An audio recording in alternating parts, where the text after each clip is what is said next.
Good evening. My name is Chris Kolakowski, and I'm here tonight in Milwaukee, Wisconsin to speak to the Milwaukee Civil War Roundtable here at the beautiful Wisconsin Club right in downtown Milwaukee. My topic tonight is the Battle of Stones River, and along the way I've brought some of my books, including a book that I did on the Stones River and Tullahoma campaigns back in 2011. If you're here tonight, you can get it for the low author discount price of $15, or you can order it on Amazon, or you can buy it at Barnes & Noble or wherever other good books are sold. But I'm looking forward to a great program tonight, and hope you can make it out to a future meeting. Well, it's great to be here. First roundtable I've spoken to in a while for reasons that should be obvious because of the virus, but also first of the year, obviously, as well. By show of hands, how many of you have been to Stones River Battlefield, ever? Okay, for the rest of you, hopefully this talk will motivate you to perhaps change that. And I'm going to apologize in advance because I think the feedback from this microphone is creating feedback on that microphone there. So we'll try and, I like to move around a lot, we'll try and keep that from being an issue. By the way, by show of hands, how many of you have been to the Veterans Museum, Wisconsin Veterans Museum in downtown Madison? Okay. For the rest of you, everybody, come by and see us when we reopen. We've been closed to the public since March. But if you go to our website, we've got a lot of great online programs that we're doing, Civil War related, but also related to other conflicts since the Civil War that Wisconsin veterans have been a part of. So I would encourage you to take a look at that as well, and follow us on Facebook because we're promoting a lot of things. And I know we get your newsletter and you get our newsletter, but please let's not be strangers by any stretch of the imagination. But anyway, with that in mind, what I want to do tonight is I want to talk about the Battle of Stones River, and I want to, because it's really a critical engagement in the history of the Civil War. And then obviously at the end, when we have some time, we'll have some time for questions. I know in a group like this, with some of the people in the room, there will be a good discussion afterwards, and then I'll be over selling books as well. So with that, let's get going. In August of 1863, Abraham Lincoln wrote to the commander of the Army of the Cumberland, William Stark Rosecrans, and said, "I cannot forget, whilst I remember anything, that at the end of the last year and the beginning of this, you gave us a hard-earned victory. Had it been a defeat instead, the nation could have scarcely lived over." That's a huge statement. I've studied a lot of military history, both American military history but world military history. There are very few battles, if any, that superlative has been applied to in American military history. But Lincoln applied it here to Stones River. Why does he say that? Well, the truth is, Stones River is actually a very important turning point of the war, not so much for what happens there or what it does as a positive act, but what it prevents, and it steadies the ship. As we look back over time, we forget the context. The hindsight has obscured the context in which that battle is fought. In reality, the battle is fought, which occurred on the last day of 1862 and the first 2 days of 1863, was fought at one of the great nadirs of Union fortunes in the Civil War. And so when the second largest armies of each respective sides, the Union Army of the Cumberland, 46,000 men under W.S. Rosecrans, faces the 36,000 men of General Braxton Bragg's Confederate Army of Tennessee outside of Murfreesboro, the stakes are very, very high for both sides. And there will be a lot that is riding on the outcome of the victory. And so what I want to do tonight in the time that I have is I want to spend some time first unpacking Lincoln's statement about the importance of the battle and talk to you about this context. And then we'll get into the battle itself. And because the battle itself is a dramatic story. For those of you who've been to the battlefield, you know the terrain that's there, you've seen the terrain, you've gotten a feel for the dramatic action that occurred down there in the middle of Tennessee. But when you put the two together, this battle deserves far more attention and far more recognition than it has gotten. So as I mentioned, the battle actually occurred the last day of 1862 and the first couple of days of 1863. So we're right after the anniversary, as a matter of fact. But to really understand and to start our story, I actually want to rewind the clock back to the summer of 1862, about 6 months. In June of 1862, the Union looked like they were about to win the war. They had won in Tennessee, they had won at Shiloh and Donelson, they had captured Nashville, They had won victories along the coasts. They captured New Orleans, largest Confederate city.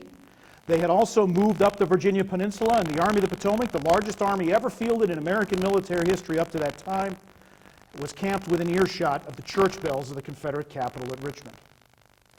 On June 25th, 1862, that is the scenario. Within 70 days, that has been reversed. Robert E. Lee has attacked, 7 days battles. He turns then and fights up in central Virginia, 2nd Manassas or 2nd Bull Run, depending on your proclivities, and within 70 days has chased the Army of the Potomac with the church bells of Richmond, within earshot of the church bells of Richmond, back to the defenses of Washington.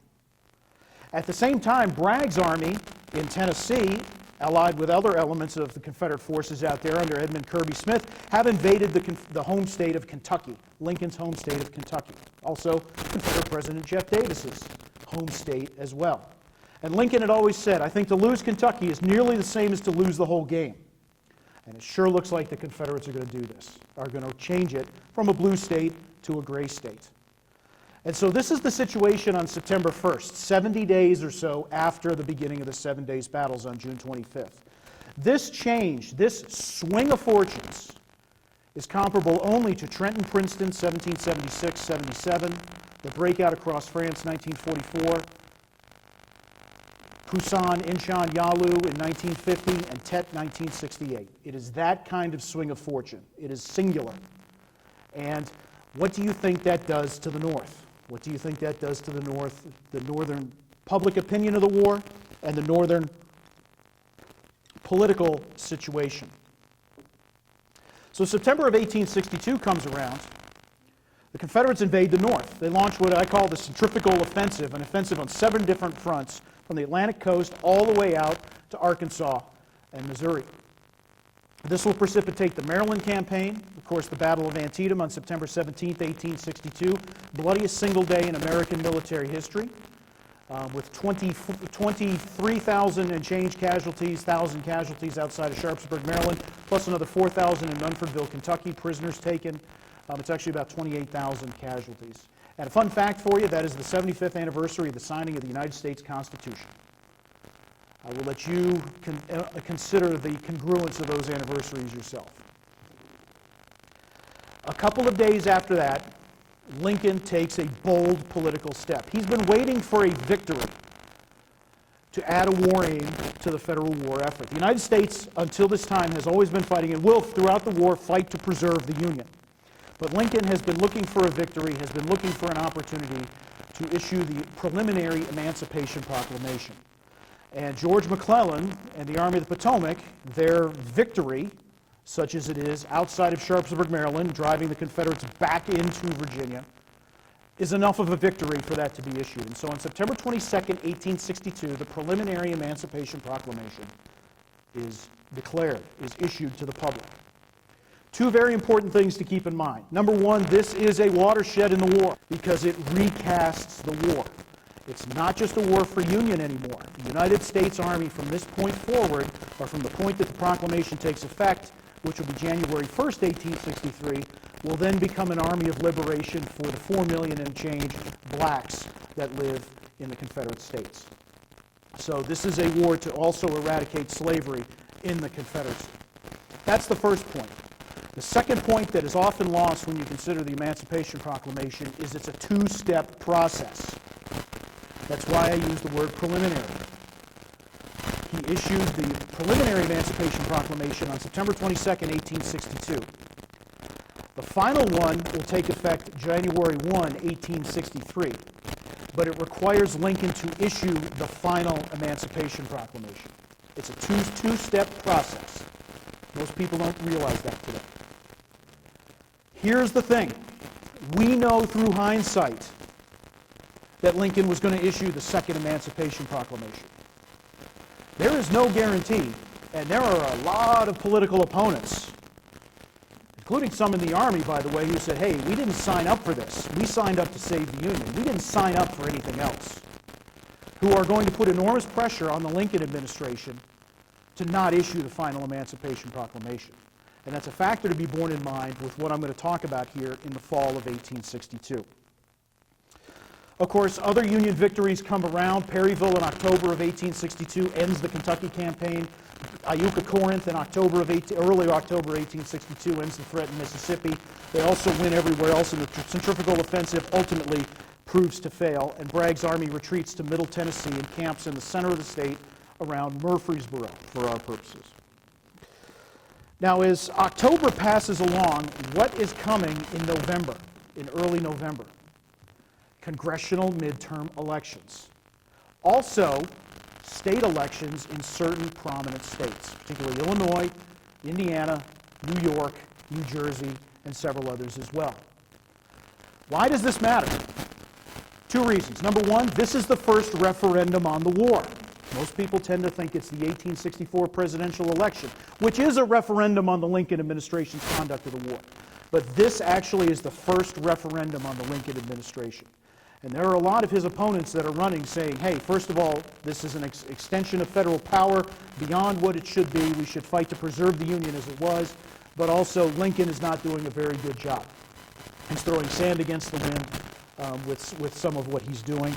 And the South, look where we were in June, look where we are now, and we're further from defeating the South than we've ever been. So this all gets thrown into that political maelstrom and that political brew in the elections in the fall of 1862. So how does it go for when the returns come in for the incumbents, for the Lincoln administration and their Republican allies? Well, they lose 34 seats in Congress. They still retain control of the United States Congress, both houses, by the way.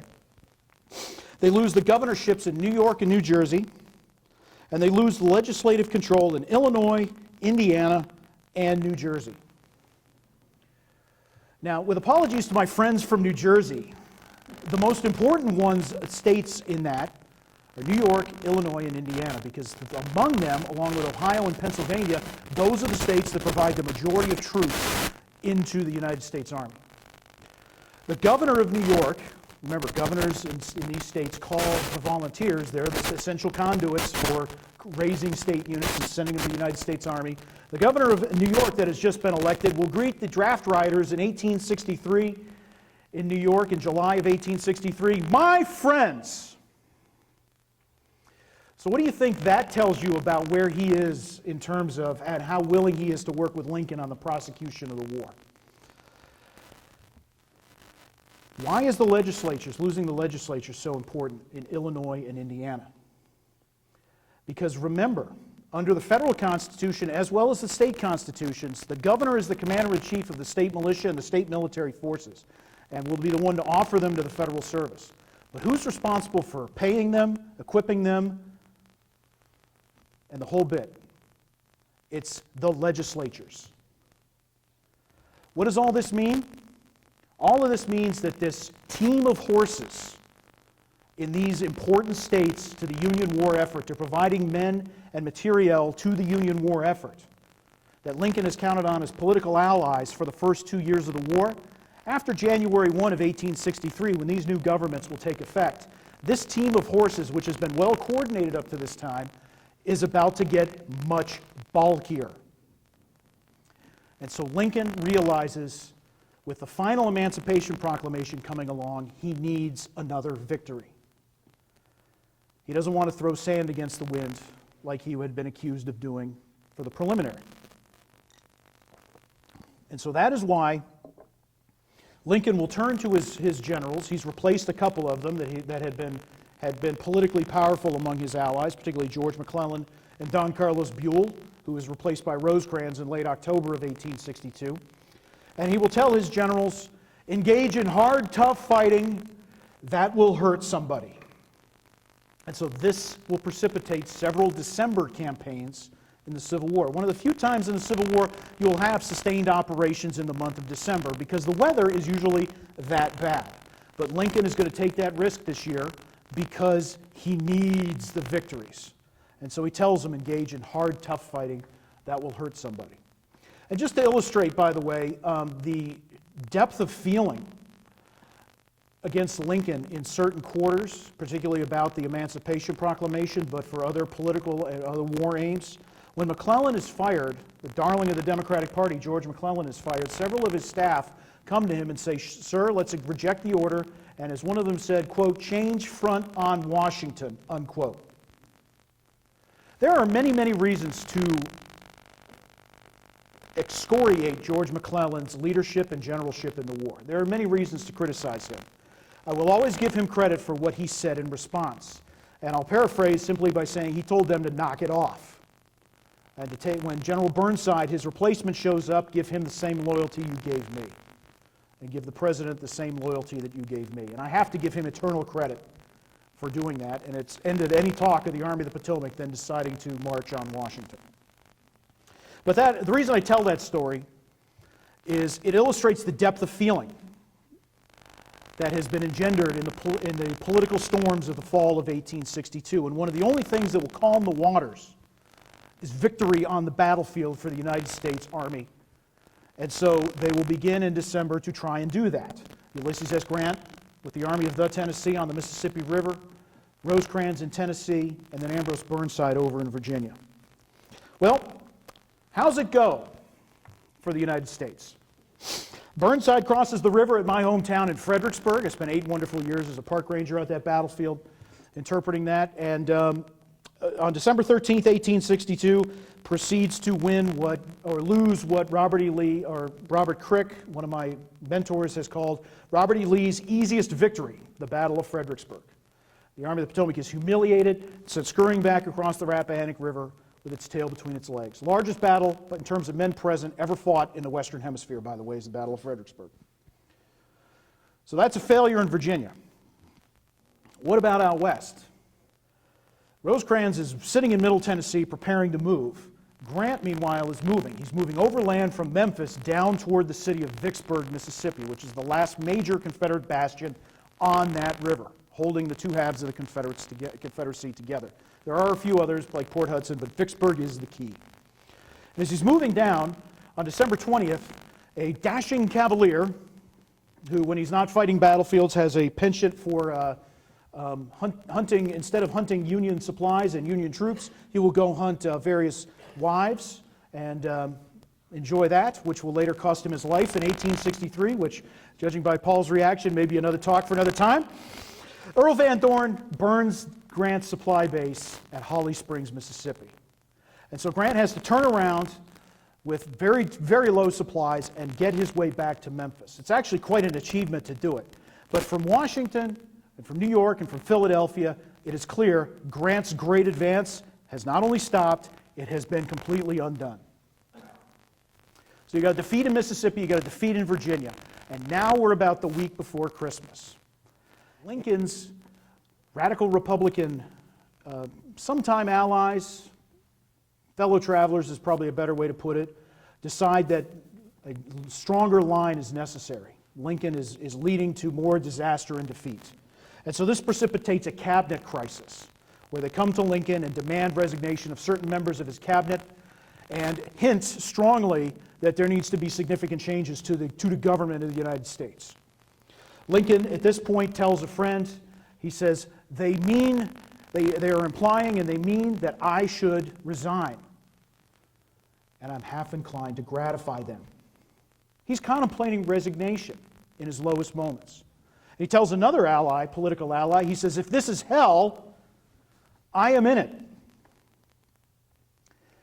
Through some deft maneuvering, he is able to escape the cabinet crisis, but nonetheless, without victory on the battlefield, these storms may very well come back again. And so that's the situation as Christmas 1862 arrives. And on the day after Christmas 1862 is when Rosecrans and his army leaves Nashville and begins to move southeast to go after General Bragg at Murfreesboro. And after several days of maneuvering, on the evening of December 30th, 1862, both armies will draw up in parallel lines about 3 miles west of Murfreesboro. And both Bragg and Rosecrans will decide the next morning they will attack. And they're going to do the same thing. They're going to hold on the right and left hook the enemy. Here's the difference. Rosecrans likes to sleep in. We're going to start our initial movements at 7. The attack will begin at 8. Bragg, on the other hand, says we will start moving now. At 5:45 in the morning, you will start your final movements toward the attack, and by 6:30, I want to hear gunfire. And so that's the essential difference. That night, both armies bed down, fully expecting a major battle in the morning. Now, let me quickly give you a little bit of lineup, a little bit of dramatis personae. We're going to be going through this as we go. But just so you understand, Bragg has two chief subordinates under him, Leonidas Polk and William Hardee. Hardee is going to command on the left, Polk on the right. Opposite them, Rosecrans's army is divided into three: left, right, and center. They will later be redesignated 14th, 15th, or 14th, 20th, and 21st Corps. The center wing is under George Thomas. Right wing is under Alexander McCook of Ohio, and the left wing is under Thomas Crittenden, whose brother, he's a Major General. Thomas Crittenden is a Major General in the Union Army. His father is the senior senator from Kentucky. His brother has just drunk his way out of his Major General's commission in the Confederate Army. So brother against brother, the Crittenden family most definitely is it. Tommy Crittenden, by the way, his son will later be killed with Custer at Little Bighorn, but that's a whole other talk for a whole other time. The idea is Crittenden is going to attack on the left, everybody else is going to hold on the right. I'm going to use, the Bragg's plan is very simple, and I'm going to use my arm here to illustrate the general position of the battle. If this is the Federal Army, here's Murfreesboro. The Nashville Pike runs like this, behind the Federal lines. It's the Federal lifeline back to Nashville, 30 miles away. For those of you scoring at home, by the way, an interesting little coincidence, the Nashville Pike is today signed US 41. The same US 41 that runs right through here in Milwaukee. The idea is attack with Hardee here on the right and bend the Federal line back in on itself like a jackknife. And if you manage to do that and push the 3 or 4 miles to the Nashville Pike, you will surround Rosecrans's army, cut the Nashville Pike, they will be destroyed. That's Bragg's plan. But here's the other thing about General Bragg. There are many things I can say about the generalship of Braxton Bragg. One of the things I will tell you is he's lazy. He fights a lazy man's battle. Because he does this in every offensive battle he's ever in. He does what's called the echelon attack. Now, for those of you who may not be familiar with what the echelon attack is, I will explain it. I'm actually going to use these 3 tables to illustrate exactly what I'm going for here. If I'm Rosecrans and you guys are Bragg and you're going to attack me in echelon, the way it works is you start either on one end of the line. In this case, you all are going to start and you're going to attack at 6 o'clock in the morning. You guys in the center are waiting for them. Give them about an hour. Then you attack. You do nothing until they go in. You give them about an hour or 2 of fighting, and then you start to swing into action. The idea is to build pressure against my line, steady increasing pressure against my line, force me to spend my reserves over here. Hopefully by the time you all get in, or by the time you all are threatening, somebody's going to be able to break through. Here's the other thing, though. The echelon attack has 2 disadvantages. Number one, there's no flexibility. Everybody has their orders. Bragg just sits back and watches the fight. That's his role for the day. The other thing is, if you don't win everywhere, you don't win the battle. And that's something to be borne in mind as we consider what's about to happen. 5:45 in the morning, after fording Stones River the night before in weather not unlike what we have outside right now, after fording Stones River and bedding down without fires, most of Hardee's troops are in position, and at 5:45 they attack. And by 6:22 in the morning, as the Federals, who didn't think they needed to be ready until 7 a.m., again, Rosecrans and his army likes to sleep in, they see the Confederates coming. And almost immediately, Hardee smacks the end of the line right here and begins to close the jackknife. And as one of the Indiana soldiers said, he later summed up what happened that morning: Bull Run. You all know what that means. We had a second and more improved version. In translation, they fled like geese. And so all of a sudden the jackknife begins to close. And Rosecrans begins to push and begins to gnaw against the Federal line and begin to push in the direction of the Nashville Pike. By 7 o'clock in the morning, over on the other end of the line, Rosecrans' men have crossed Stones River to a place called McFadden's Ford and are preparing to make their attack at 8 o'clock. Rosecrans hears the gunfire.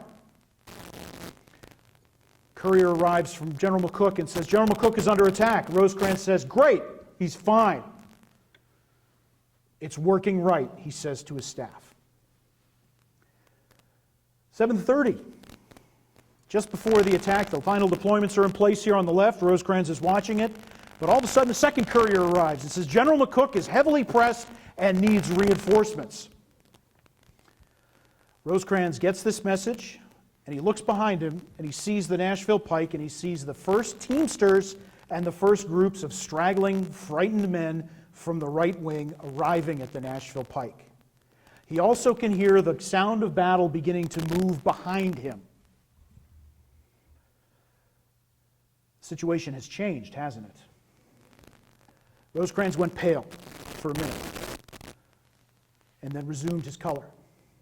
And at this moment, he made what I consider one of the great command decisions of the war. When you consider, I don't care what organization it is, leadership makes the difference. It often makes the difference between success or failure, and this is one of those moments where that is true.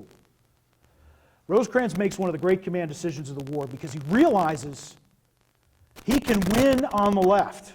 But if he loses on the right and center and gets cut off from Nashville, the game is up. And in the amount of time it takes me to explain it, he made the decision. Pull the troops back from the left and send them over to the right to try and save the Army. We're going to leave a scratch force at McFadden's Ford. Everybody else is going to go over and save the Army. Forget any offensive today. We're just going to survive. And he turns to his men and says, mount up. We're going to the front. And for the rest of the day, men will see everywhere Rosecrans, lit cigar, chumped right here, gray hat, riding all over the battlefield, issuing orders, rallying men, cajoling men, doing what he has to do, being a very visible and active presence on the battlefield. And as one of Rosecrans' division commanders would later say, and this is not a Rosecrans fan, by the way, this is a guy that would later drive a very sharp knife into Rosecrans' back, metaphorically, will say, if I had to fight one battle for the dominion of the universe, I would give Rosecrans a command as he could see and as could see him.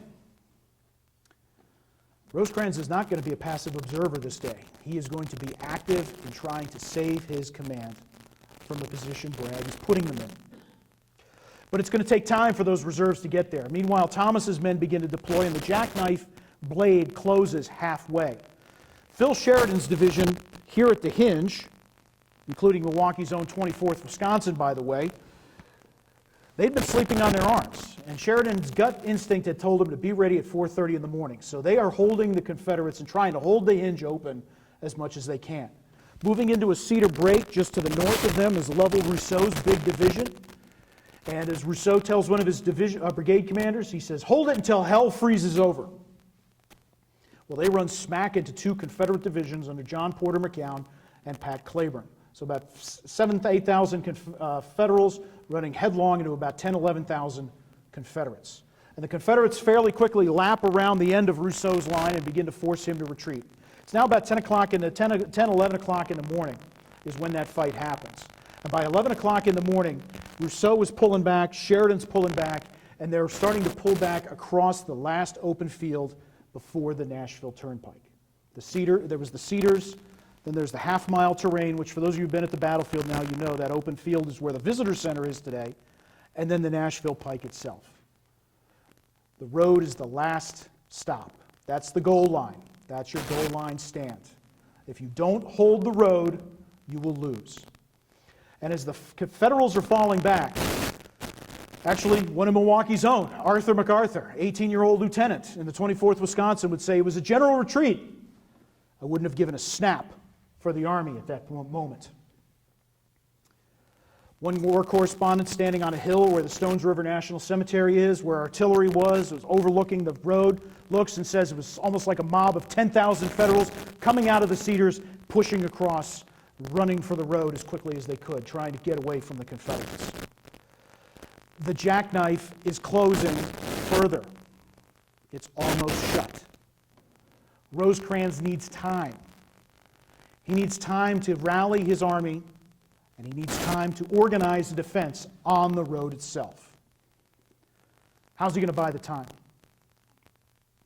Makes a cold-blooded decision. Tells General Thomas, use the regular brigade, the 1,400 men of the Army of the Cumberland's regular brigade, 15th, 16th, 17th, and 15th, 16th, 18th, and 19th United States Infantry, all still on active duty today. Use them, sacrifice them to buy the time necessary. And Thomas rides over to Oliver Shepard, the brigade commander, hard case old regular. Shepard points to the cedars. Take your men in there, stop the rebels. And so with parade ground precision, the regular corps, the professional corps of the Army of the Cumberland marches back across that field and goes into the cedars, where they encounter 4 Confederate brigades. So in other words, the odds are 1 to 4 that they are facing. They go to it for 20 minutes. It's a sharp, intense fight.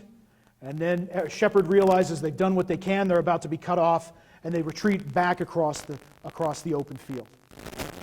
Later on that day, they will rally and call roll. Of those 1,400 men that marched across, 806 will answer the rolls. They've left 44% of their men on the battlefield. But it has succeeded. They have bought the time necessary for Rosecrans to build his final line along the Nashville Turnpike. And as the last afternoon of 1862 begins, the Confederates make their final push against this line on the Nashville Turnpike, or on the Nashville Pike. First in the center, McCown's division attacks the center of the line, and as one of the artillerists on that hill said later, he said, they came on like demons. And one of the Confederates that were being shot at by that artillery later said that the fire was so intense it was taking bark off the trees. And after about 10 minutes, the Confederates realized they couldn't do anything more. In fact, one of them said it would have been, nobody could have lived under that fire. And so the center pulls back, the center is now safe. Over here on the Federal left, Pat Claiborne's division, or the Federal right, excuse me, the Confederate left, Pat Claiborne's division is slashing northward. And shortly after 1 o'clock, 1:30, he actually puts his lead elements on the Nashville Pike. They just fought a battle against Horatio Van Cleve's division, one of the ones that had been pulled all the way from the left across to the right. Van Cleve had been wounded. His division had been pushed back in some disorder. At this point, Van Cleve rallies what he can and basically grabs 2 or 3 regiments and says, just attack. Just attack. We have to stop them. Just do what you can. And so these 3 regiments, 13th Michigan, 13th and 59th Illinois, attack the south end of Claiborne's division as they are pushing to the road and actually getting onto the road. And as one of Claiborne's brigade commanders said later, we were congratulating ourselves at having won the day. But here's the thing. Pat Claiborne's guys have been marching and fighting with 4 hours sleep without hot food since midnight the night before. It's been 12 hours of that. What physical condition do you think that they're in? And as the great British Brigadier Mike Calvert later said, fatigue makes cowards of us all. They're exhausted. They're on the cusp of victory. They think they have it in their hands. And then all of a sudden they get attacked on the flank. And as Napoleon said once, he said, the moral is to the physical as 3 is to 1. And a lot of times the flank attack itself doesn't do the physical damage, but it does the moral damage by surprise, by creating surprise. You see it with Stonewall Jackson at Chancellorsville. You see it many other places. That's what happens here. They have just congratulated themselves when all of a sudden a renewed federal attack happens. Claiborne's men, that's too much. The proverbial straw broke the camel's back, and they pull back, and the Confederate left is done. Hardee would later come over, consider renewing the battle, and he would say later it would be folly, not valor, to attack that position. That leaves the hinge, the new hinge, the Federal left, the Confederate right, the last guys to come into action. This is anchored on a 4-acre cedar brake known as the Round Forest. It's held by a Ohio and Indiana brigade under the command of a guy named William Hazen. One of the supporting regiments is Wisconsin's own 15th Wisconsin, by the way. Famous, of course, is the Scandinavian Norwegian Regiment under the command of Colonel Hans Haig, who is from not that far away from here in that direction. Starting at 1 o'clock, the Confederates will launch repeated mass charges, basically on the hour, at 1 o'clock, at 2 o'clock, at 3 o'clock, at 4 o'clock. The attacks will be so intense and will be so loud that men on both sides are seen picking cotton from the cotton fields because the din is so loud. And as one of the Confederates watching the attack, but right before he goes in, sees a hare break, a rabbit break from cover and run toward Murfreesboro. And he said, "Run, old hare." I'd run too if I didn't have a reputation. That's how bad it was. As the last attack is starting to go in with flags flying, led by John Breckinridge, as flags flying at 4 o'clock, it looks like the front is going to waver. Rosecrans sees this, spurs his horse, and with his staff following, begins to ride in the direction of Hazen's brigade. At this moment, a shell passes by him and strikes his chief of staff, Julius Peter Garishay, right here. The decapitated Garishay rides for another 20 feet, the momentum carries him, and then he slumps over on the ground. Rosecrans is doused in the man's blood. He will later cut off the buttons from his uniform and will preserve them until the end of his life in a box titled, "Buttons I Wore the Day Garishay Was Killed." They were close friends as well as colleagues, and this will affect Rosecrans personally. But that will have to wait, because everybody on the front sees this horrible public death. And as Phil Sheridan, who was in the area, would later say, at that moment, the importance of self-control was vital. And Rosecrans demonstrated it and continued to move forward.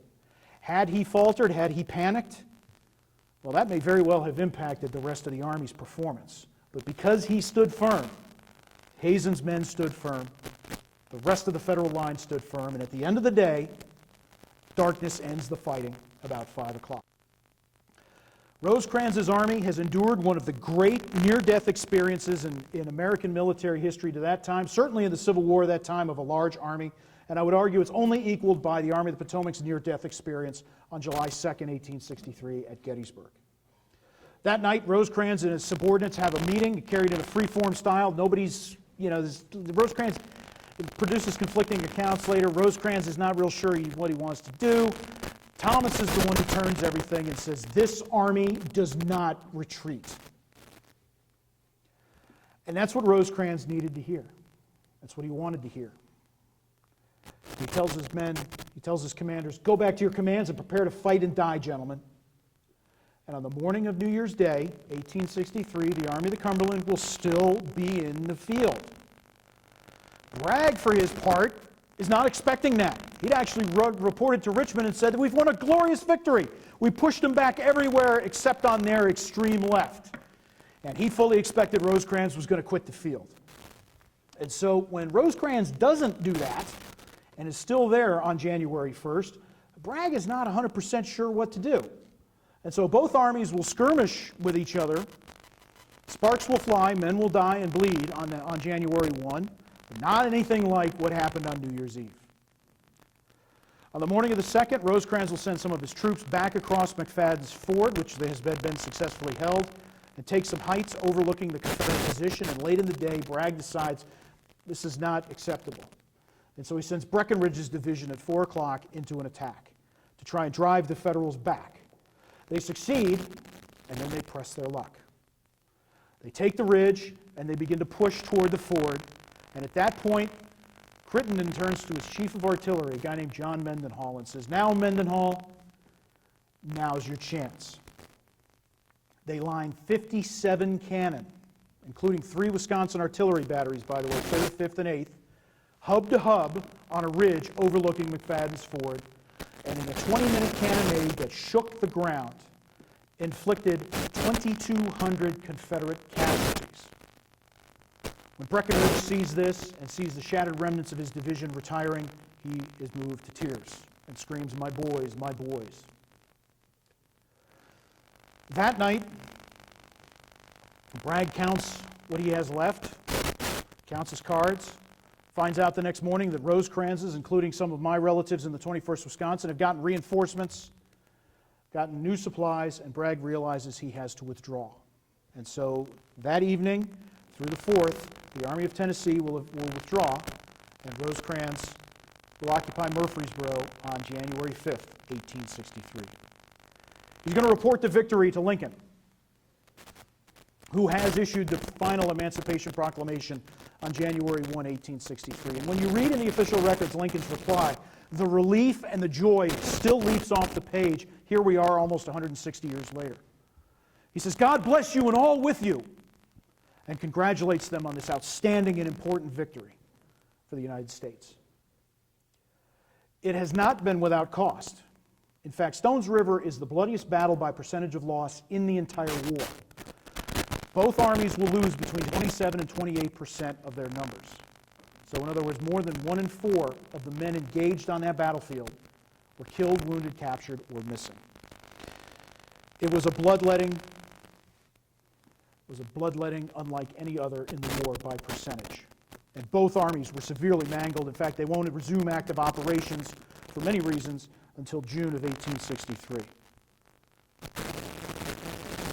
It is not too much to say, when you consider the political context of this battle, it is not too much to say that Rosecrans's victory certainly calmed political storms, if not altered the future of the United States. And had the situation had 4 or 5 hours of fighting along the Nashville Pike on New Year's Eve 1862 gone differently, American history may very well have changed in incalculable ways. That is what Lincoln meant when in August 1863 he wrote, "I cannot forget, whilst I remember anything else, General Rosecrans, that you gave us a victory that had it been a defeat instead, the nation could have scarcely lived over." What happened on a battlefield in Middle Tennessee in the last day of 1862 and the first 2 of 1863 altered American history forever and makes this battle one of the most important, not just of the Civil War, but one of the more important in all of American history. And Lincoln's comment to me is the first and the last word on the importance of the Battle of Stones River. And so I hope this talk tonight encourages you to go down and visit that or study more about the battle, because it's a forgotten chapter, and it's a chapter that deserves far more attention than it has gotten. So ladies and gentlemen, I'd like to thank you for your attention. If you have any questions, I'll be happy to answer them. Thank you very much.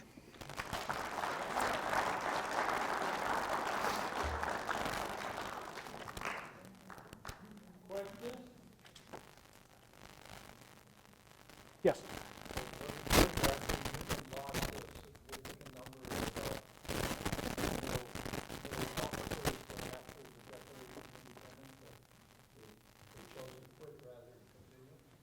Did the Union lose a significant number of middle officers? I'm repeating these questions for the live stream. Because of the Emancipation Proclamation. The short answer is yes, but. I'm going to give you a historian's answer. Some regiments, like the 15th Kentucky U.S., many of them, by the way, were slaveholders. Their officers resigned en masse. There were other regiments that tried to do that too, but they were not allowed to.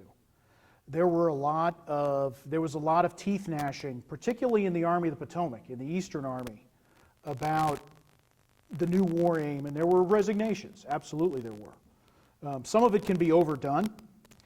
I will tell you that it didn't seem to excite it excited some conversation in the Western armies that I've seen, but it didn't excite the kind of the passion and prolonged discussion that it did in the Army of the Potomac. That's not to say there wasn't some, but it was to a different degree than it was in the East. But yeah, there's no question there were people that resigned over the new war aim. They did not want to be a part of it. That's absolutely true. Next question. Down in front. Why don't you wait for the mic?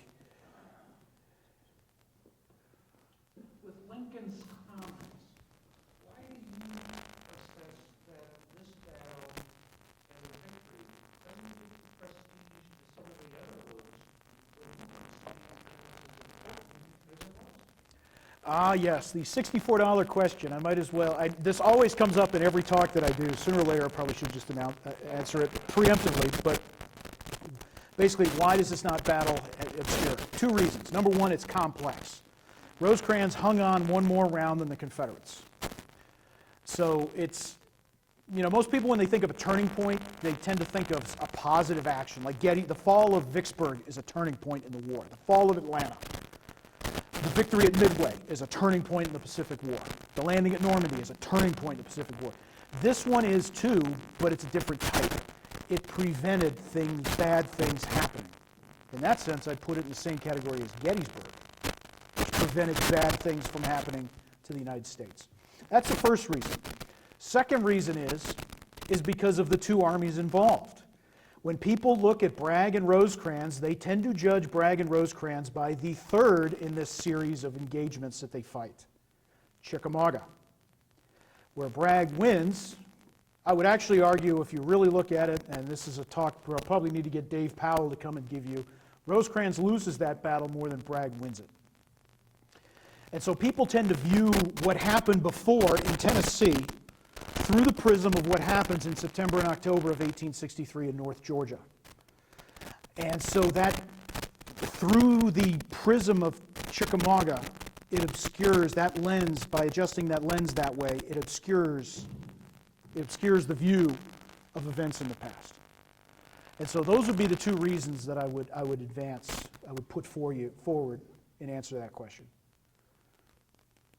Other questions? In the back there. Being historians instead of politicians, and I've been to Arlington, and I'm sitting there thinking, God, we use your house, and you're told history is the American history. Yet yesterday, now history instead of politics, I saw the Confederate flag flags for a Capitol. Now, Robert E. Lee was a great general, but he was a traitor. He wanted to destroy the Constitution. So your opinion of what happened yesterday?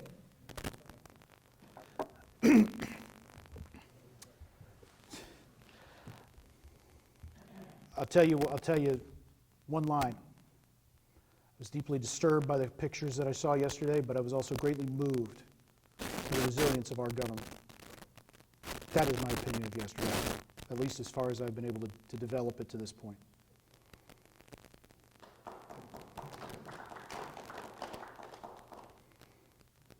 Any other questions?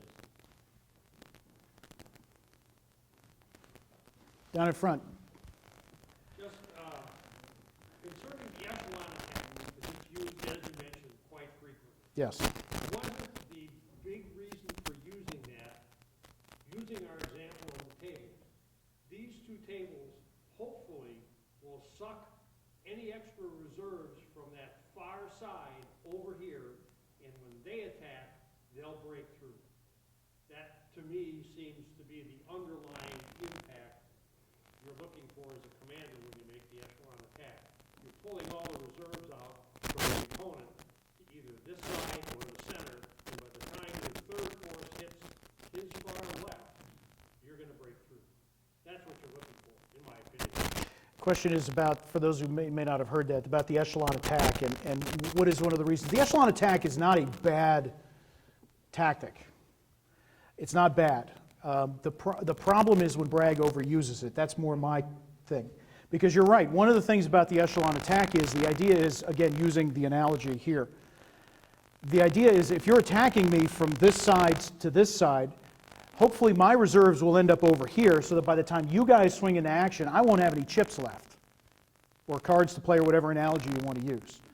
And it works. That tactic works at Perryville when he uses it there.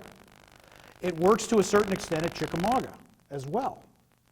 In fact, I would argue it works on the second day at Chickamauga because it forces Rosecrans to shift so much over to his other end of the army, they get disorganized and open a gap so that when the other end of the Confederate line gets into action, they hit the gap and begin to really break things loose. My problem is not with the tactic itself. My problem is with Bragg's overuse of the tactic, that he doesn't seem to have any other cards in his that he wants to play and Bragg's passivity. When you contrast that with Rosecrans's active management of his army, perhaps overactive, as some people might argue, but there's no question that his visible, viable presence made a difference to his army, whereas Bragg was a passive observer during the whole thing. And so that's more what I criticize Bragg on. It's not necessarily the choice of tactics, it's the execution thereof and the overuse thereof also. So hopefully I give you that to think about. I just wanted to point out for the rest of the group that there's, some rationale behind it. Sure. But to your point, yeah, Bragg uses that, they use a one-trick pony. Yeah, yeah. These people that command Civil War armies, two things to keep in mind. First of all, they're not stupid. But the other thing is remember, and thank you for this opening I'm going to take. Does anybody know what the largest army an American officer had ever commanded before July 1861 on a battlefield was? Anybody? Washington with 17,000 men at Yorktown. That was an Anglo-French army, or American, Franco-American army to be precise. So think about that. The largest army an American has ever commanded was 17,000 men. Winfield Scott took 15,000 men to Mexico City. The entire United States Army in 1861 is 15,000 men. We're talking about a year and a half after the war begins, armies of 45 and 35 and 45,000 men, and we're talking about in Virginia, armies of 80,000 men and 100,000 men. There's no command and general staff school like there is today. Most of these officers had not commanded much of anything above a couple of hundred men. Just by marching out to Centerville and Manassas in 1861, Irvin McDowell becomes the most experienced officer in American military history, just by moving 30,000 men 30 miles from Washington. And so we should always remember, to your point, Bruce, I think you're right to point out that there is rationale. These guys are figuring it out.